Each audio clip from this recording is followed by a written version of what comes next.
Retomamos las jornadas con la segunda de las ponencias de esta mañana. Estoy con Andros Lozano, ayer ya lo pudisteis conocer.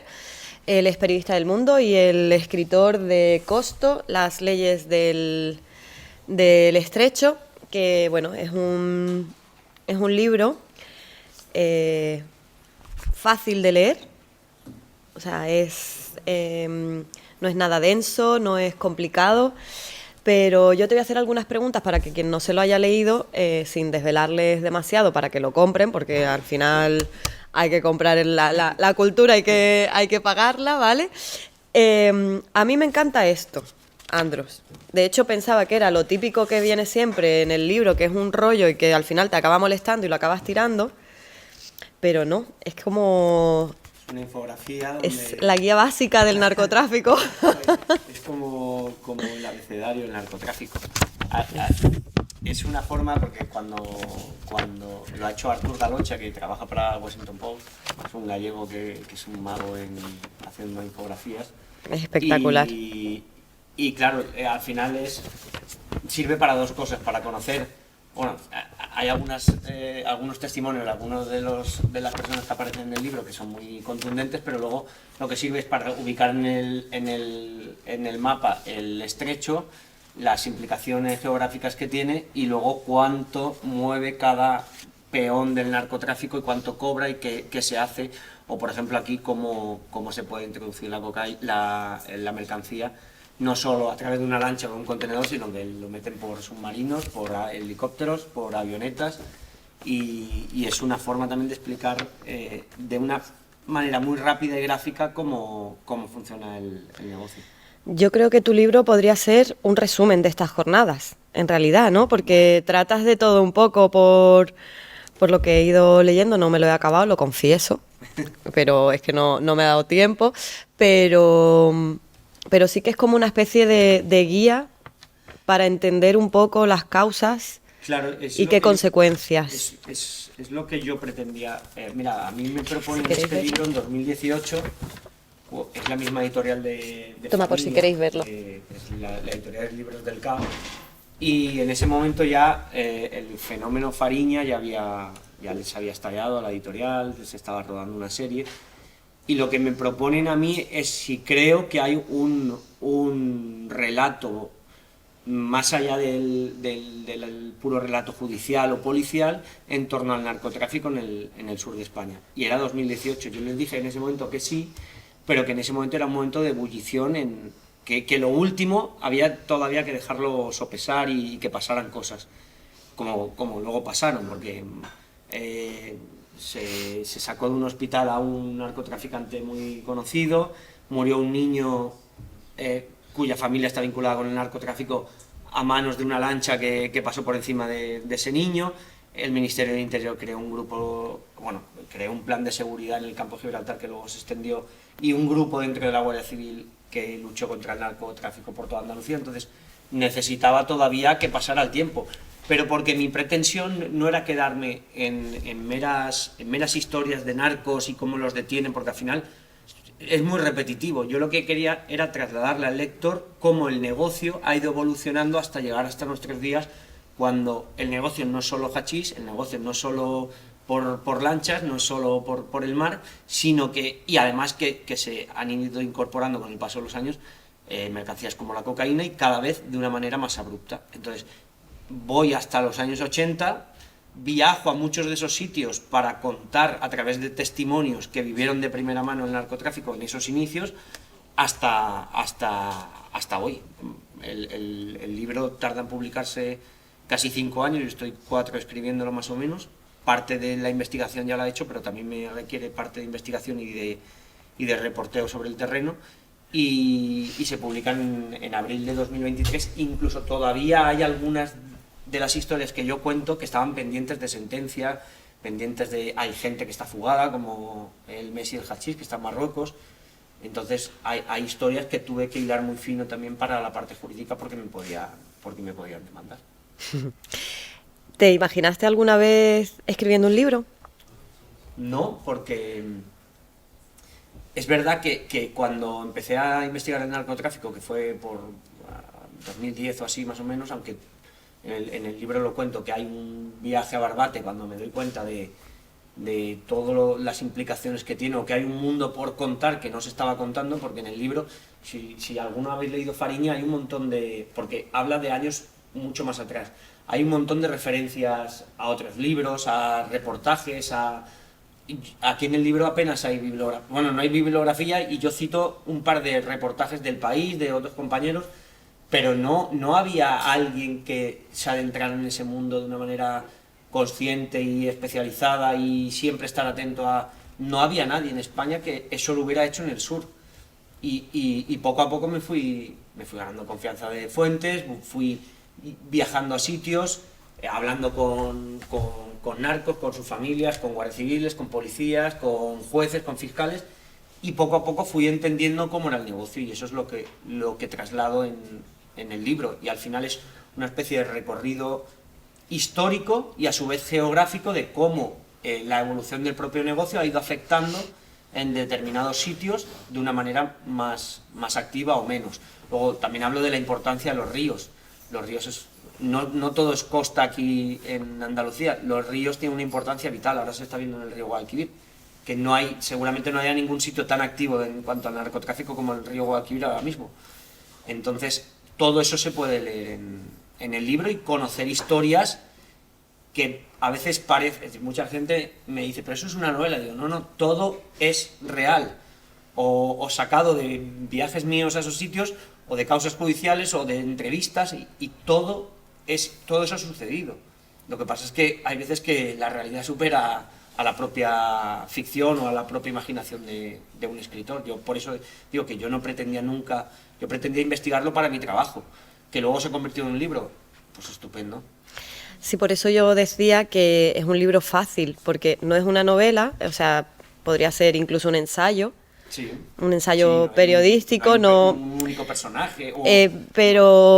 Pero sí que es verdad que no es nada denso y que te pones a leerlo y te lo bebes, porque además, algo que te comenté ayer, que me gusta de cómo expones las cosas, es que vas introduciendo datos sobre cosas que cuentas, que muchas veces los escritores, los autores, pues sueltan una cosa y dan por hecho que quien está leyendo sabe de qué se está hablando. Entonces, algo que me gusta de Andros es que, por ejemplo, de Ceuta, pues el Monte Acho, sí, pues el Monte Acho da al Mediterráneo, no sé qué, está tanto sobre el nivel del mar. Entonces, que quien no conozca Ceuta, por ejemplo, pues se puede hacer una idea de lo que cuentas. Es que si no lo contextualizas, si no ubicas por qué ese personaje, por qué Mohamed Tayeb el Nene llegó a ser quien fue dentro del narcotráfico, si no lo contextualizas en su entorno, no llegas a entender cómo llega a ser quien es. Por eso tienes que contar la ciudad de la que nace y el flujo que hay de población a ambos lados de la frontera. Y que con 20 años él tenía contacto con una veintena de productores marroquíes, de proveedores. Entonces, si no cuentas el entorno en el que eso se produce, da igual entonces que sea en Ceuta, que sea en Bilbao o que sea en Barcelona. Tienes que explicar esos sitios. Por eso digo que al final es el recorrido histórico y geográfico, y cuando me detengo en un punto o en una época, cuento quién ha irrumpido ahí y cómo el auge y caída de esa gente, porque eso es una tónica en todos los narcos. Hay un auge, se le detecta, empieza a combatírsele, y luego siempre hay un declive. Y eso sucede prácticamente en todos. Pero el fenómeno continúa, el negocio nunca se detiene. Nunca muere, se transforma, como decíamos ayer. ¿Cuáles son los personajes claves del libro? Si vamos por sitios, pues en Barbate, Antón el Gitano, que volvió loco al Estado. En Ceuta, Mohamed Tayeb, que volvió loco a dos estados, a Marruecos y a España. Los clanes que han ido surgiendo en torno al río Guadalquivir y al río Guadarranque. Luego, si vamos a Algeciras o a La Línea, pues los Castaña, pero con todos los clanes paralelos que incluso llegaron a trabajar para ellos. O Mohamed Tayeb, o Abdelallah Sadek el Membri, el Messi, el Hachís, que siendo muy chaval se instaló en Algeciras y ahora se ha fugado 2 veces de España, de la justicia española, y está refugiado en Marruecos y vive de alguna forma protegido por toda la riqueza que tiene. Entonces hay múltiples personajes de los malos, pero también hay, si vamos a Barbate, yo no arranco con la historia por ejemplo, de Antonio Gitano, arranco con la historia de una chica, una persona que un día entrevisto, que me tomo un café con ella, y que su propio relato es el relato del inicio del narcotráfico en el sur de España, porque es una cría que vive entre dos familias enfrentadas por empezar a introducir hachís por las costas de Cádiz, y ella en ese tiempo no entiende, siendo una cría de 6-7 años, no entiende que su padre y que su tío lleguen de noche mojados con unos señores que hablan árabe, y que allí su abuela les pone café y les da toallas y ropa seca. Ella no lo entiende en ese tiempo. Poco a poco va entendiendo lo que son narcotraficantes. Y ella, 20 y pico, 30 años después, me atiende en Barbate, con problemas de salud por todo lo que vivió, y me relata, incluso me presenta a su tío. Su padre murió y su tío, me presenta a su tío y me cuenta cómo esas redes de narcotráfico iniciales lo tientan para que él y su hermano, el padre de Tere, se bajen de un barco de pesca y se empiecen a introducir en sus barcos, por ese mar que tanto conocían de ir a pescar, a introducir fardos de hachís. Entonces, por eso digo que el lector lo que ve es cómo evoluciona el negocio a través de testimonios que su propia vida ya te lo demuestra. No es solo, por eso decía que no es solo el relato policial o judicial, es el relato humano de las consecuencias que tiene el narcotráfico en determinados sitios. También apuntas a esos garbanzos negros, ¿no?, que se suele decir dentro de las fuerzas y cuerpos de seguridad del Estado, que al final permiten que entren muchas veces parte de las organizaciones. Son muy pocos, pero hacen mucho ruido, como siempre. Hace mucho ruido y quiero decir, son parte del negocio. La corrupción tiene que existir para que puedan meter un contenedor con 1000 kilos de cocaína por el puerto de Algeciras. Se puede hacer de más formas. Aquí los que están lo saben, pero quiero decir, si un aduanero levanta la barrera sin que se lea un código de un lector de un camión, y luego ese camión vuelve y ya la mercancía se saca fuera en un polígono industrial de Málaga o de donde sea, ahí existe corrupción. Pero que son los menos, por supuesto, que al contrario, hace una labor magnífica, si no el negocio ya sería una cosa que estarían controlando las estructuras del Estado, porque estamos en el epicentro seguramente a nivel internacional del narcotráfico, pero que hay casos, por supuesto que hay casos de corrupción, y yo ahí también lo cuento y nadie lo niega. Quiero decir, cuando yo hablo con un guardia civil, con un policía o con gente de aduanas, lo que quieren es que no estén en el cuerpo esa gente. Pues, y por eso también a veces me ayudan a hacer lo que hago. Entonces, que la corrupción existe, por supuesto. Que es minoritaria entre los cuerpos, por supuesto que también.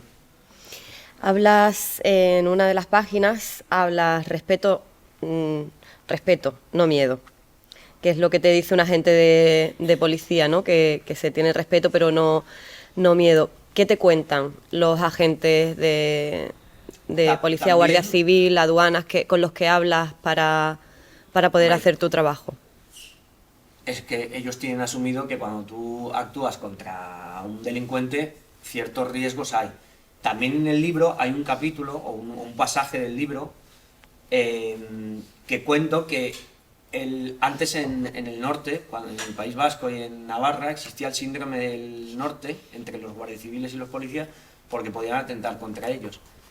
Y en torno a 2015-2016, cuando empiezan a haber cuando hay un operativo y a lo mejor les reciben con tiros, o hay embestidas de coches, o murieron algunos guardias civiles en persecuciones, un policía nacional fue embestido y casi pierde la vida. Bueno, cuando todo eso sucede, los propios agentes me dicen, bueno, hay miedo, hay respeto, hay miedo, no hay, pero empezamos a sentir algo similar a lo que se vivía en los años más duros del plomo. Es verdad que ahora ya no te van a poner una bomba, y ojalá eso nunca suceda y no lleguemos a los niveles de violencia de Colombia o de México, pero hay todo un contexto envenenado en el que un guardia civil que venga destinado a Algeciras y no viva en la comandancia, que se alquila un piso con su familia, pues a lo mejor no tiende su ropa con toda la libertad del mundo. O lleva a sus hijos a un colegio y a la persona que ayer estuvo investigando por la noche se la encuentra a la mujer llevando a los críos al... Entonces es un contexto en el que ese miedo latente que antes existía en el norte de perder la vida, existe ese miedo latente pero de otra forma. Es más el día a día de ese contexto envenenado que el miedo a que te pongan un bombazo, pero que eso existe también. Entonces es con lo que ellos juegan, con lo que conviven a diario. Imagino que de alguna forma también se acaban acostumbrando, pero que al lector que lo ve de fuera le hace sentirse como en la piel del propio agente. Ahora, no sé si tenemos algún periodista en online, aquí creo que no, solamente los que están cubriendo las jornadas, pero a mí sí me interesa cómo se trabaja con una fuente. O sea, como periodista, pues ¿cómo se hace? Conseguir fuentes, mantenerlas en el lado bueno y en el lado malo. Quiero decir, si entre los buenos saben que yo hablo con los malos y entre los malos me acusan, me dicen, es que tú siempre estás contando lo de ellos. No, es que tú eres un delincuente y ellos no son delincuentes, es que es así de sencillo. Entonces, siendo honesto, no hay otra forma, y trabajando con tiempo. Este libro hubiese sido imposible si yo no empiezo hace 15 años a investigar el negocio. Se publica en 2023. Tardo en escribirlo un tiempo, tengo que hacer acopio de investigaciones, tengo que hacer acopio de textos que ya he publicado. Entonces, o tienes tiempo, te ganas la confianza de tu medio de comunicación y de tus jefes, y a su vez eres honesto con todo el mundo, porque si no es imposible que la viuda de Zocato me abra su mansión en la Costa del Sol para darme una entrevista antes del juicio. Yo lo que le digo es que yo a ti no te voy a blanquear, ni voy a decir... Porque ella me insistía, es que mi marido nunca fue condenado por narcotráfico. Bueno, todo lo que tú quieras, pero yo voy a decir que era un narcotraficante. O que las evidencias de la policía y de la Guardia Civil lo señalaban como narcotraficante, se había reunido horas antes con narcotraficante. Entonces, quiero decir, yo nunca voy a blanquear a quienes conforman el negocio, pero siempre, si hay interés detrás, si hay alguna justificación informativa que yo considere que merece la pena escucharles, en ese momento yo me puse en contacto con la viuda de Zocato porque se iba a celebrar el juicio. La Fiscalía había pedido prisión permanente revisable para los 4 miembros de un clan de sicarios que venían del norte de Europa, vinieron aquí y mataron a dos narcotraficantes. Entonces, si hay una excusa informativa, un motivo informativo, ¿por qué yo no voy a entrevistar a una viuda? Lo que no le voy a preguntar es si su marido era un angelito. Eso seguro, pero ahí tiene cabida también en el libro, porque es imposible comprender el negocio si yo solo me hubiera basado en leerme causas judiciales, porque pierdes la esencia de los lugares que puedes visitar.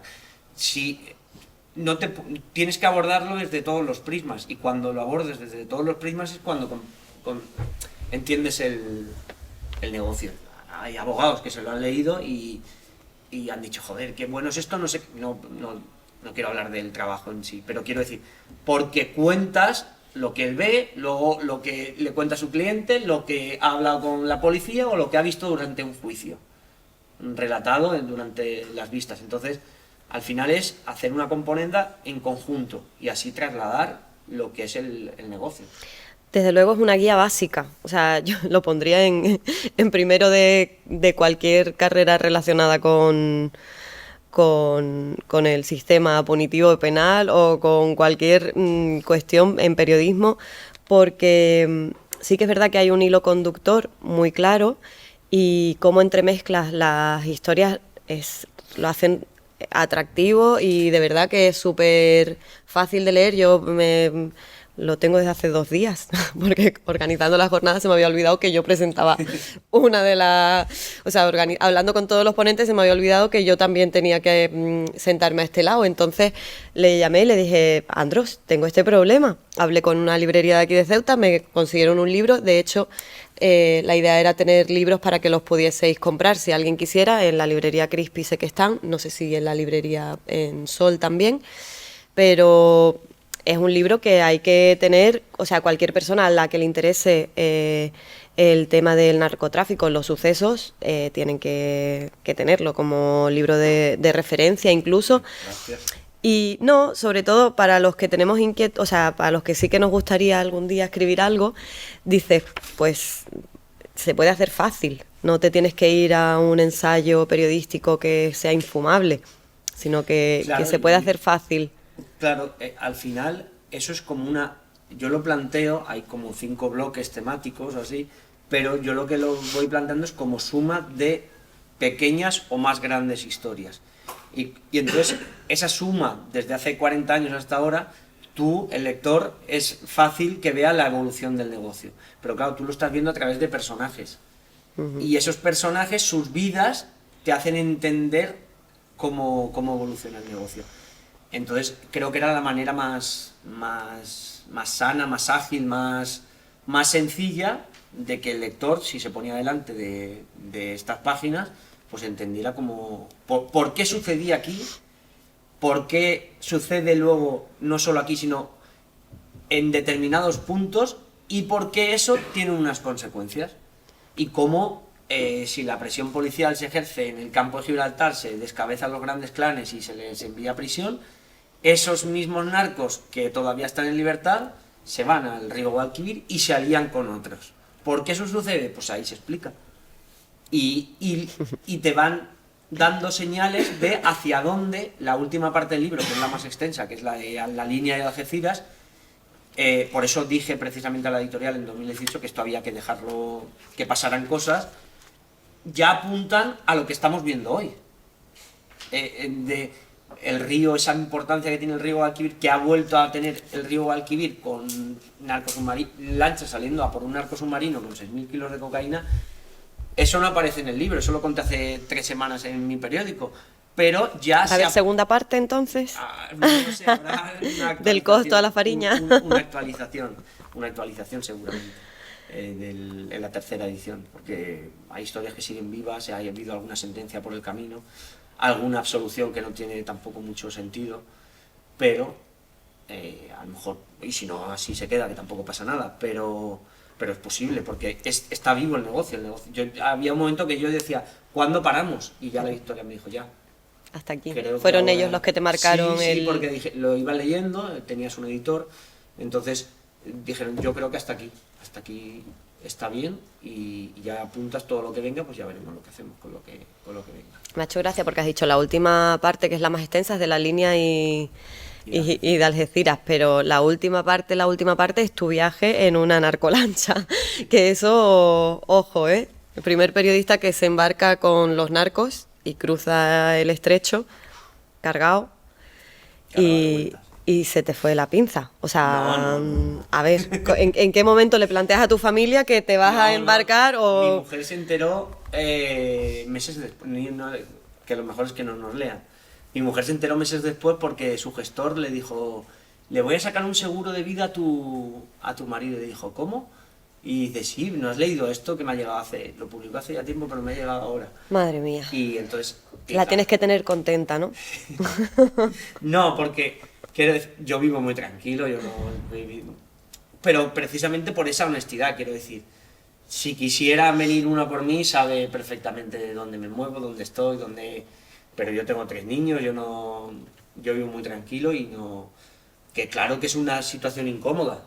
Donde yo vivo, hay... En la última operación que hubo hace 3 semanas, del mayor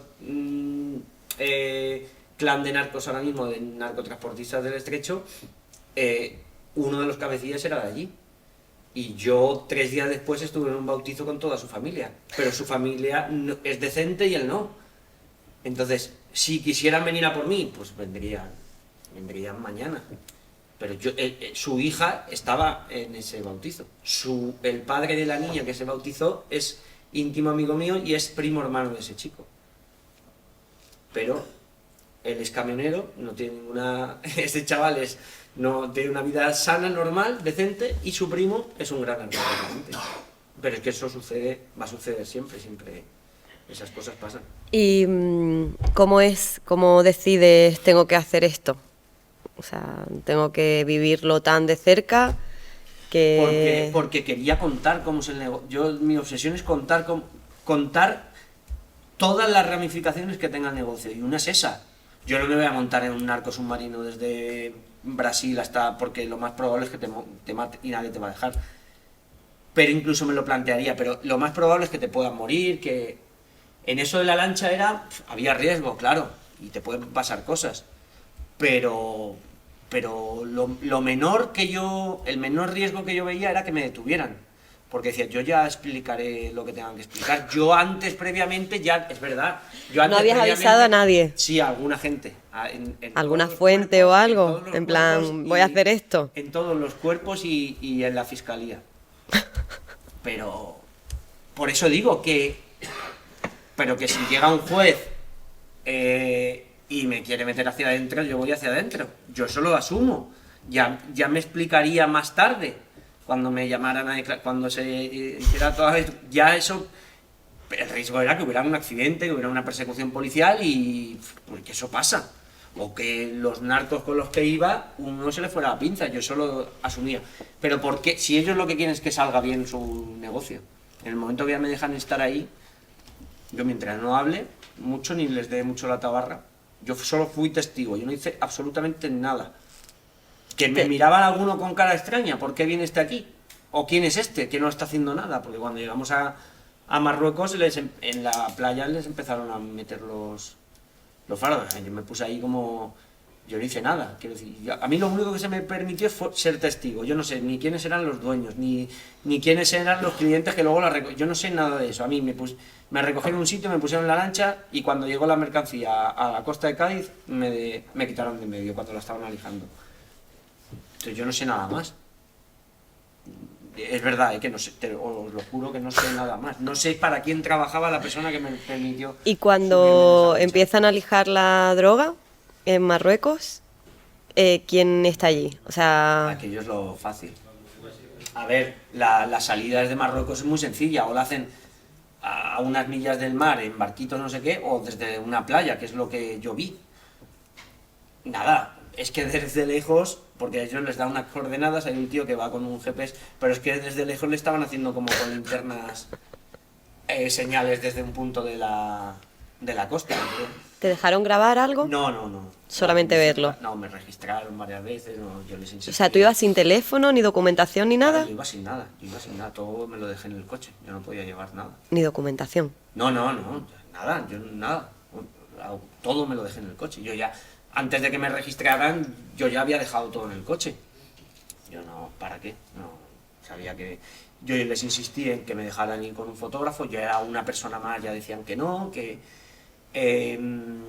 y más de noche, y todos íbamos encapuchados y no se hubiera reconocido a nadie. Quiero decir, esas precauciones ellos las querían tener, pero que no ni con una GoPro, ni con un cámara, nada. Eso me dijeron que si yo quería, que no. Y eso lo conseguí después de 1 año y medio dando la tabarra a mucha gente. Que no, yo no tengo en mi teléfono aquí Abdelallah, yo no tengo, yo contacto a través de gente, buenas y malas, que tienen que tener contacto con él porque tienen que tener contacto con él. Entonces,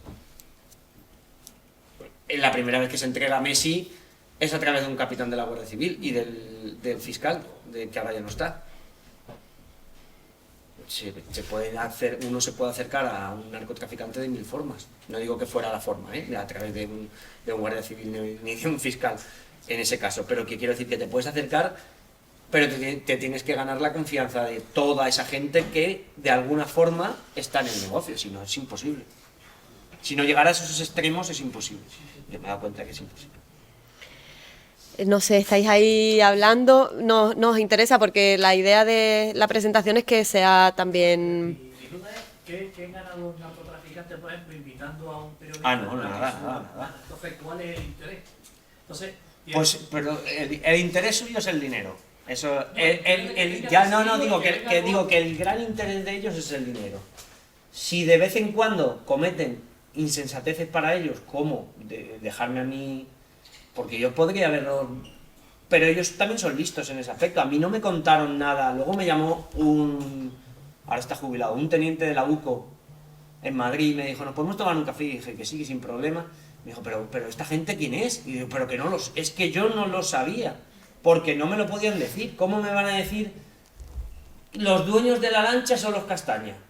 No, ya, entonces, si fuese el Castaña, uno de ellos, él lo sabría, pero yo no tenía por qué saberlo. Es que todo eso me lo anulan.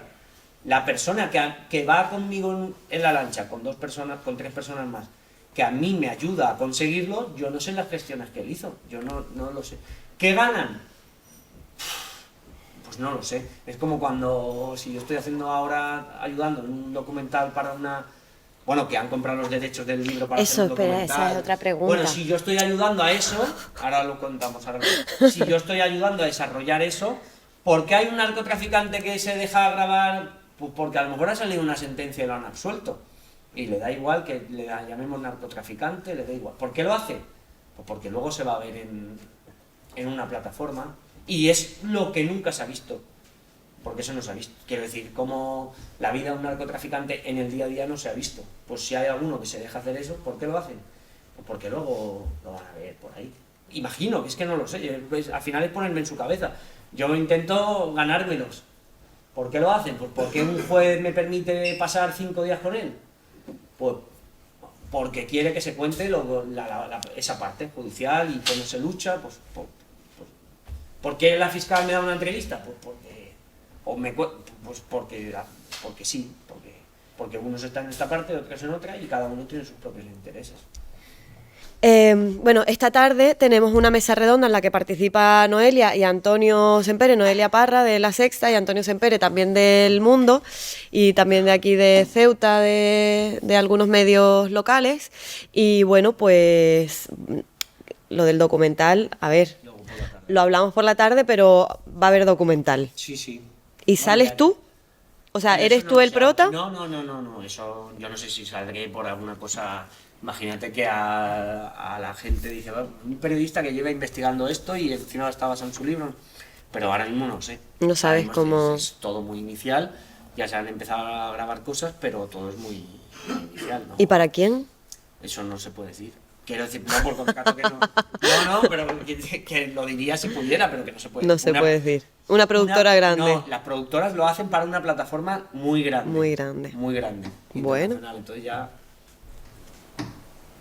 Es que es súper interesante, no sé, sí. Yo tenía una pregunta Iván. con respecto a esto que estás comentando, en relación de la pregunta que ha hecho sobre si interés, o sea, por qué tienen ellos motivaciones, lo que estás diciendo del documental. Una de las cosas que llamó mucho la atención en el año 2018-2019 fue cuando Antonio Castaña salió, creo que fue Antonio del Mar, Isco, no recuerdo, en el videoclip. En el vídeo y demás mostrando pues lo bien que vivían y tal. Al final, muchas veces lo que se está con estas series de televisión, que se hace es idolatrar al narcotraficante, de la buena vida, de lujo, dinero fácil y demás. Entonces muchas veces quizás caigamos en el error de contarlo de determinada manera que haga el efecto contrario, que lo mismo se persigue, porque no creo que tú lo que quieras perseguir es que haya más gente que se meta en las organizaciones narcotraficantes, es al revés. Entonces yo creo que hay que tener un poco de cuidado. Claro, hay que medirlo muy bien. Tratan esos temas. Claro. Yo lo que creo que ellos van buscando es reconocimiento, es decir, claro, aquí estoy yo, no me cogen, o si me han cogido me da igual, porque a los 3 meses estoy fuera, pero tengo mi Ferrari, tengo mis viajes. Pero todo eso al final va a depender de cómo se afronte periodísticamente el trabajo. Quiero decir, si ese documental no sale hasta dentro de 1 año y medio y se ha trabajado bien y tú has confrontado con ese... Imagínate que Francisco Tejón habla en ese documental o que Samuel Crespo, el del hospital, habla en ese documental y tú le confrontas con la realidad. Tú eres un puñetero narco, a ti te han pillado... escondido, protegido por la Andrangheta en un hotel de Jimena de la Frontera. Quiero decir, si tú les pones eso, ¿Tú qué hacías con la Ndrangheta Quiero decir, tú puedes contar sus vidas de 1000 formas. Si solo te quedas en su alto nivel de vida, en sus coches, en que se levantan a las 3 de la tarde y en que se acuestan a las 4 y van a las mejores discotecas de Marbella, y si lo cuentas así, no tiene función social tampoco. Pero yo, por ejemplo, yo cuando se pone en contacto conmigo y con la editorial para adquirir los derechos de costo, una de las premisas es que mantuvieran la esencia del libro. El que se lea el libro va a ver que yo no vanaglorio a ningún narco. Al contrario, yo tengo 3 niños y ojalá no existiera ningún narco. Eso es, para mí, esa es una premisa que yo tengo a diario. Si tú las mantienes, si no te despistas, eso en tu día a día lo vas desarrollando. Quiero decir, yo sé quiénes son los buenos y quiénes son los malos, y ellos lo saben. Por eso digo que cuando yo me enfrento a un narcotraficante, me siento con él, ellos me están acusando de que tú, joder, que es que tus amigos, no, es que tú estás delinquiendo y ellos no. Entonces, siempre hay que mantener distancias. Lo importante en el periodismo es contexto y distancias. Hasta con el drama de una madre que ha perdido a 3 niños, no por el narcotráfico, por lo que sea. Hay que mantener las distancias, porque si no, caes pues en el drama solo o en la anécdota. Entonces siempre hay que mantener las distancias con todo el mundo. Entonces yo creo que eso en el libro lo mantengo. Mira, voy a leer una de las páginas donde cuenta el viaje. Dice: entre mis 4 acompañantes yo me quedo a un lado y otros 7 porteadores marroquíes cargan la lancha con 2.400 kilos de hachís, 80 fardos de 30 kilos. En el mercado pueden tener un coste de 3,6 millones de euros. El precio del kilo del chocolate de gran calidad alcanza los 1.500. La embarcación está lista en apenas 10 minutos. Antes de partir de nuevo hacia la península, Chato estrecha la mano de 3 personas. Una es de un marroquí que se ha mantenido a unos metros en todo momento, supervisando los trabajos. Entiendo que es el dueño de la droga o algún intermediario importante. Los otros, a los que saluda Chato, son 2 gendarmes uniformados. O sea, aquí ni se esconden en Marruecos, ¿no? O sea, es, hombre, es que a quiero pecho decir, descubierto. Hay un organismo en Viena, creo que es, no sé cómo se llama ahora mismo, que fiscaliza a nivel internacional el negocio del narcotráfico. Y dice que anualmente Marruecos produce en torno a 40.000 toneladas de hachís. Eso va a toda Europa, ya se está intercambiando por cocaína para Latinoamérica. Quiero decir, en España no se fuma todo 40.000 toneladas de hachís. Entonces, para que ese nivel de producción salga, si hay una ínfima corrupción en el sur de España, imaginemos la que pueda haber en Marruecos. Hay grandes fortunas en Marruecos con figuras totalmente blanqueadas y bajo el paraguas de ser empresarios.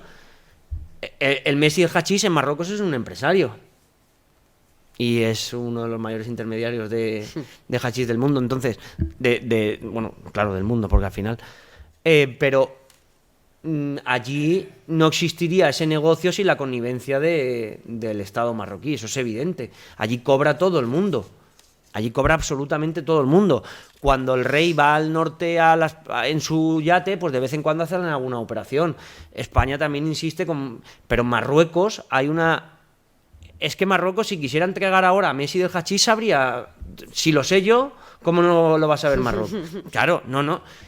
Y él tiene la osadía de mostrarse en fotos jugando a fútbol. Y sus amigos van a un cumpleaños y suben a sus redes sociales el vídeo dándole una sorpresa en un pub en Tánger. Quiero decir, si yo sé dónde está, a mí no me cuesta más de una semana ubicarlo en Marruecos, seguro. Si yo sé dónde está, ¿cómo no lo vas a ver la inteligencia marroquí o las fuerzas policiales marroquíes? Entonces, hay una connivencia del Estado con los narcos. Es que creo que el Estado es parte del negocio. Si no, no existiría ese nivel de volumen. Por supuesto que existiría algo si lo plantan ahí, pero si hubiera una contundencia grande, es evidente que no existiría a esos niveles. Dices, son las 3:50 de la madrugada, llevo 2 horas con esta gente y nos ha dado tiempo de subirnos a una lancha, llegar a Marruecos y cargarla de droga. Mientras nos alejamos de la costa marroquí, las pulsaciones se ponen por las nubes. Estoy rodeado de fardos de hachís. No sé cómo reaccionaré si una vez dentro de aguas españolas viene a por nosotros el pájaro. El cuco. Claro, el cuco de la es Guardia que Civil. claro, si sale Vigilancia de Banera o la Guardia Civil o la policía, quien sea, a por nosotros, yo ya no sé. Hace 3 semanas hubo una persecución policial entre el Algarve y Huelva. Habían ido una narcolancha con base en Sanlúcar a por 627 kilos de cocaína. Se pusieron nerviosos durante la persecución. El serbio, que era como el notario de la cocaína, porque había venido en buque, y se bajó a la lancha y los dos gallegos que iban a bordo se pusieron nerviosos y se les ocurrió lanzar un par de fardos al mar. Bueno, pues el serbio acuchilló a uno. Así, literal. Porque su vida dependía también de que toda la carga llegara a manos de sus jefes. Entonces, todas esas cosas pueden ocurrir. Pero la cosa es que no ocurrió nada. Yo no sé si utilizaron gomas vacías por otro lado para despistar. No sé cómo lo hicieron, pero lo hicieron, sin que ocurriera absolutamente nada.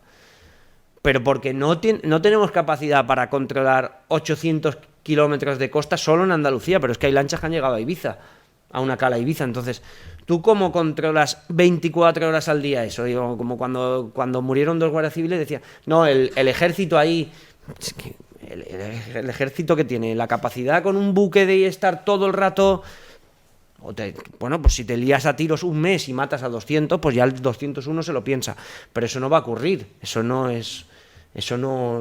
puede ocurrir. Entonces, ¿cómo se frena eso? Con concienciación, con leyes más duras, pero si no, y mientras se consuma, el negocio va a existir. Quiero decir, el negocio existe porque se consume. Si no existiera el consumo, no existiría el negocio. Eso está más claro que el agua. Totalmente. Hay un capítulo que, bueno, vamos a ir acabando, ¿vale? Porque son 1:20, lo digo por si tenéis alguna pregunta, para que a las 12:30 empieza la otra mesa redonda, pero empezaremos un poquito más tarde para que podáis tener un descanso. Yo te quería decir, hay un capítulo dedicado a Ceuta. ¿Crees que cómo le puedes sentar a la gente de Ceuta leer lo que cuentas de la ciudad? ¿Te lo has planteado? No, porque si no ya todos son frenos, quiero decir. Yo cuento de Ceuta que existen bandas organizadas relacionadas con el crimen con el narcotráfico, que esas bandas se enfrentan a tiros de vez en cuando, que hay operaciones policiales, que hay bandas aquí que no solo trafican con hachís, sino con personas. Todo eso lo cuento. Que a la persona que es barrendero y se levanta a las 6 de la mañana para barrer la ciudad le pueda molestar, yo creo que no le puede molestar. Estás contando una cosa que él la conoce y que él es una persona decente. El indecente es el otro. Pero hay que contarlo. Es que no se puede dejar de contar una... Es como si un político te dice, ¿por qué vas a contar que mi mujer trabaja para una ONG que yo le estoy beneficiando ahora? Porque es que hay que contarlo. Entonces no se contarían tropecientas mil cosas. ¿Que molesta? Pues imagino que más le molestará a la mujer de un narco que le retrate yo, pero es que eso es parte de mi trabajo. Entonces hay que contar las cosas para combatirlas, para cambiarlas, para comprenderlas. Hay que contar las cosas. Si no se cuentan, esto está organizado por una institución que su seno está en Ceuta, pues habrá alguna gente que diga, hostia, pues esto como porque las cosas hay que contarlas. Si no se cuentan, no se saben, y si no se saben, no se combaten, o no se entienden, y no se ponen medidas para atajarlo. Entonces, las cosas hay que contarlas. Totalmente de acuerdo. Lo que no se nombra no existe, siempre se dice. Bueno, ¿alguna pregunta por aquí? ¿Algún comentario? ¿Algo? ¿Os habéis leído el libro? ¿Sí? ¿No? Eso. ¿Tú, Alba, te lo has leído? ¿Quieres...? Sí, además lo compré el año pasado, creo, pero no había tenido tiempo de leer. y de hecho lo estaba acabando cuando vi que venías, porque como tampoco sabía de las formas, no Y sé te qué leíste era. lo de la lancha. Claro, lo último fue lo que más me sorprendió. Y bueno, era un poco lo que decía, ¿no? Que si lo hacen a cambio de nada o no, dejar que estar. Ah, bueno, claro, yo qué les puedo ofrecer, quiero decir. Yo creo que en ese sentido ya no es tanto como el motivo del narcotraficante, tanto como ganar dinero, sino como el reconocimiento, ¿no? Yo creo que no es el Ese reconocimiento. protagonismo. Ellos tampoco escuchar, si fuera el reconocimiento todos me dirían que sí. Y te dice uno de 300.000. Quiero decir, si fuera el reconocimiento todo el mundo se expondría de una manera mucho más. Cuesta la misma vida, la mujer de Zocato, ayer les puse la foto, aparece con el pañuelo, tapándose los ojos y no pude... Sí, pero esa ostentación que hacen de vida... Pero la ostentación la hacen ellos en sus redes sociales. En lo que yo cuento te garantizo que no hay ostentación de lo que otro lo haga, otra gente lo haga, otros periodistas. A ver... Sí, pero a través de ti están viendo un estilo de vida o una actividad Pero ellos no saben lo de que... la que ellos hacen ostentación, a lo mejor no de forma tan directa, pero sí relacionan esa historia que cuentan, ¿no? con lo que hacen ellos y con la impunidad que hay y con la... Pero eso sí sería si solo nos pusiéramos en el relato de ellos. Si tú lo contextualizas con el relato de todos, tú das a entender que esta gente lo hace por dinero. Es evidente que lo hace por dinero y por estatus y por... Pero ¿cómo no lo va a hacer? Pero tú... Los grandes cárteles de, bueno, por ejemplo en Colombia, ¿no? con Pablo Escobar, un claro ejemplo, al final del afán de protagonismo que ese hombre tuvo y de poder que al final le llevó a su destino. Y entonces, vale, eso es el policía o el guardia civil o el aduanero corrupto, ¿por qué se mete en ese negocio? Por dinero. Ah, ya, pero quiero decir que al final se pone en el... Si yo también me cuestiono lo que hacen algunos compañeros, el problema es que hay veces que se aterriza en un mundo donde es muy fácil caer en eso, en el vender como... mira, yo cuento todas las miserias de los narcos. Yo puedo contar que el Castaña se va a la República Dominicana con su mujer, porque es parte de la historia. Cómo el beneficio se lo gastaban yendo al Bernabéu, o como Messi, en la final de Lisboa del Madrid contra no sé quién, se hizo una foto en el césped con la medalla de Carvajal. Yo eso lo he contado. ¿Alguien lo metería ahí? Quiero decir, yo no cuento eso para decir, hostia, qué bien, que mira... No, lo cuento porque alguien del Madrid lo metería ahí, ¿vale? Y yo, a mí me amenazó Bueno, me amenazó... el hermano de Sergio Ramos a mí me llamó que porque yo lo había sacado en un reportaje con Messi el Hachís, joder. Pues si es que él ha sido a su casa... ¿Cómo no voy a contar todo eso? Pues si le jode, pues yo lo siento mucho. Pero yo también cuento las desgracias que hay en ese mundo. Hace 3 semanas hubo una operación policial, se detuvo a un marroquí que en noviembre del año pasado había sido torturado salvajemente en Algeciras. Pero salvajemente. A base de latigazos, como si fuera Jesucristo. Yo cuento todo eso. Si imaginaos que la familia de ese narcotraficante decide aparecer en ese documental, ¿qué estoy retratando? ¿Su vida de lujo o las miserias del narco? Estoy retratando las dos cosas. Por eso digo que yo lo que hagan los demás, yo no en mi trabajo diario no puedo, yo no lo sé. Hay veces que yo digo, joder, ¿cómo cuentan estas cosas? Digo, pero estamos locos pero hay que contarlo todo, y mi afán es contarlo todo. Si la gente se queda un día que yo conté en un reportaje la vida de lujo de no sé quién y cree que eso es para mayor gloria de ese narco, no, es al revés, porque a lo mejor hace 3 meses he contado cómo estaba llorando delante de un guardia civil. Yo he visto a narcos llorando delante del... no voy a decir quién, pero en Trebujena. llorando, de rodillas llorando delante de guardias civiles, de un jefe de la Guardia Civil. Eso yo lo he visto y lo cuento, y llorar como un niño. Pues igual que se cuenta eso, se cuenta que tiene 3 Cadillacs, ¿qué más da? Yo he contado, se puede unir las dos cosas en una misma historia. Yo he contado que había un tío de la línea en Botafuegos con un móvil subiendo desde la prisión, subiendo a TikTok cómo comía cigalas en la cárcel. Eso no le sentó bien. Pero estaba contando las dos cosas. Hay corrupción de los funcionarios de la prisión, cómo un narco tiene tanto poder que hace eso, y cómo se la sopla tanto que decide subirlo a sus redes sociales estando en prisión. Y cómo cuando sale de prisión dice así se sale de Botafuegos. Y tenía un Lamborghini Urus y otro coche más allí. ¿Eso qué retrata? Retrata ese mundo.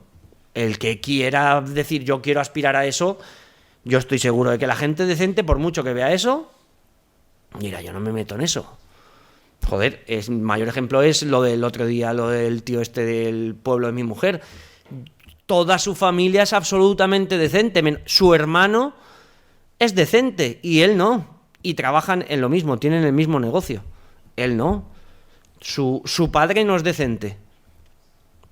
Su hija no sé si es decente. Pero sus primos hermanos, sus tías son...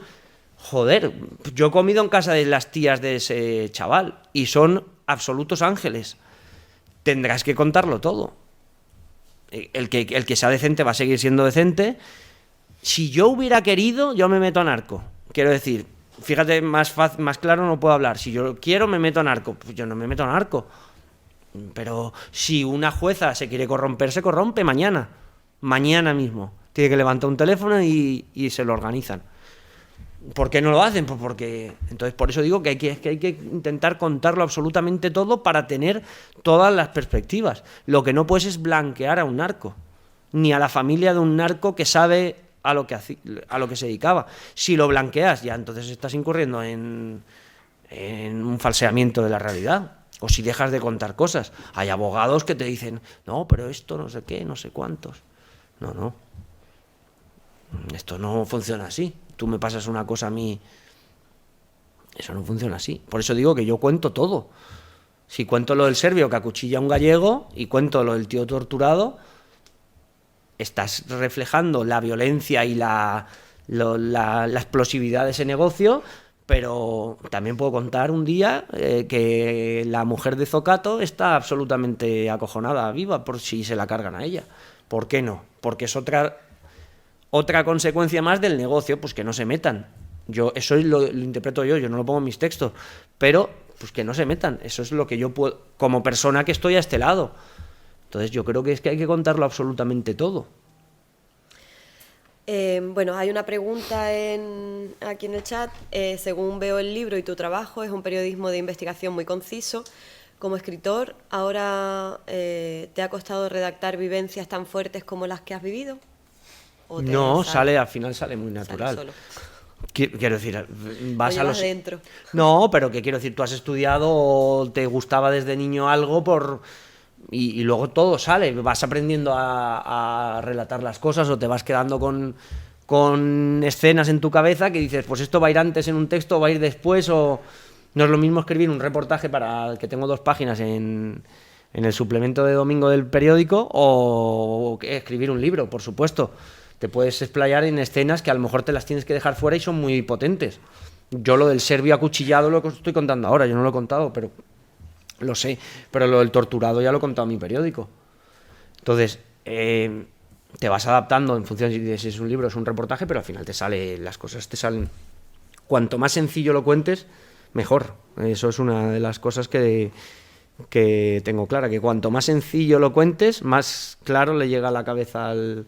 Esto no es novelar una cosa, en recrear el ambiente en el que se toma un café con leche un no sé quién, no es eso, no es una novela. No es una novela. Exactamente, es periodismo narrativo al final. Pues, Andros, muchísimas gracias. Gracias a ti y a vosotros.